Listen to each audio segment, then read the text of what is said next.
Hello Markang Pinoy, tunghayan natin ang pagbisita ng Pangulong Bongbong Marcos sa New York upang makahikayat ng mga foreign investors dito sa ating bansang Pilipinas. Siguradong isa ka sa magiging proud Pinoy. Well, thank you very much, Mr. President, for your remarks and obvious support of investment in the Philippines. In your speech, you discussed the fact that the Philippines is now allowing full foreign direct ownership in companies providing public infrastructure. How important is foreign direct investment into achieving those economic plans of yours, Mr. President? Well, it is. It should be on.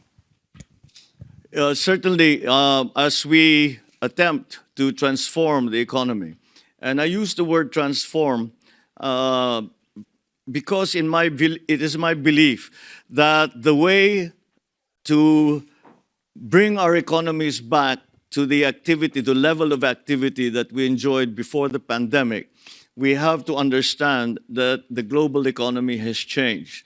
And we have to position ourselves, certainly, to be able to take advantage of those changes, to have a head start in the new economy that we are still, as of now, starting to form globally. And a large part of that will be foreign investment in the Philippines. And when I speak of foreign investment, I speak especially of capital-intensive investment. Because although we have our GDP, if we look at our GDP figures, a great deal of the contribution to GDP has been in our service sector. And therefore, we think that it is manufacturing, the area of manufacturing where we can still do a better job. And this is one way, the foreign direct investment, capital-intensive investment is also something that we are going to actually need for us to be able to achieve the targets that we have set for our economy, have set for our country. And it is going to be key. As we are trying to define or determine the mix between loans and capital-intensive investment. So the part that capital-intensive investments play is going to be a very important aspect of this transformation of our economy that I speak of. So that is a large part of what we are doing here.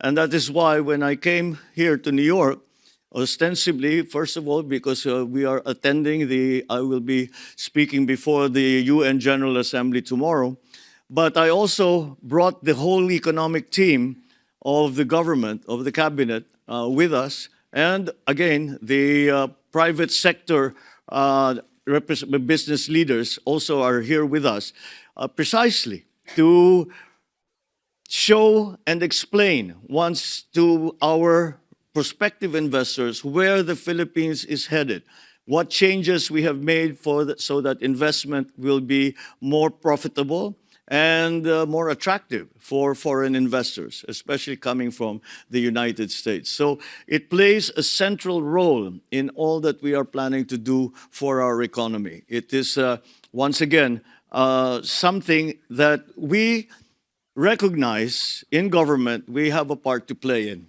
We have to fundamentally restructure the bureaucracy, the government. We listen to the chambers of commerce that tell us what are the obstacles that they find that in their way, such as the ease of doing business, the prices of energy, all of these and these other legislative guarantees that investors are looking for. And I believe we are headed in the right direction. And I believe that if we continue down this road and we are able to attract investors to this new investing climate that we are starting to create in the Philippines, then I believe that with the role that foreign direct investment will play, I think we could succeed. But that just illustrates how important we consider that investment to the transformation of our economy. Well, thank you very much, Mr. President. You mentioned two themes in particular. One was, of course, foreign direct investment, but you also touched on the United States and it being one of the most important investors in the Philippines. Now, the United States and the Philippines have long enjoyed a very productive relationship and partnership. Can you talk a little bit about that partnership and how you see it going forward? Well, our relationship has gone back for over 100 years between the United States and the Philippines. And as we just earlier today, we had a lunch that was hosted by the U.S.-Philippine Society. And I spoke to them and we talked perhaps more on the subject of geopolitics. And I explained that it is very clear to me in my vision for the way that the country will move forward, that I cannot see the Philippines in the future without having the United States as a partner. And although I was referring to the geopolitics of it, and I was referring to the political situation in the region and around the world, that certainly does continue to apply in our exchanges in the economic front. And many of the drivers of our early economy were actually American corporations. Many of the strongest corporate benefactors really to government and to the rest of society in the Philippines were coming from the United States.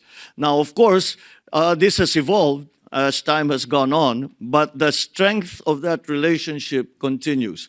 And we envision a further strengthening of those relationships. I believe that the political, economic, diplomatic relations that we make, the partnerships that we forge and that we strengthen now, are going to be extremely necessary for the simple reason that they provide the stability in this highly unstable economic, political, geopolitical, diplomatic environment. This is something that is central to our thinking when it comes to the economic planning for the Philippines. So again, we have adjusted many of our ways of doing business at the behest of our friends in the United States and of the American businesses that are already in the Philippines.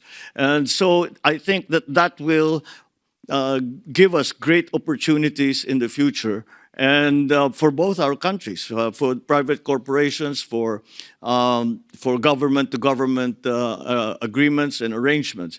We have really opened up the policy of the Philippines to more of these public-private partnerships, but not only PPPs, but also G2G arrangements, as I mentioned, joint venture between private entities. And it is something that we feel can actually be achieved. So the United States has always been central to that. I cannot overstate really the role that the United States has played in the Philippines in every aspect of our lives.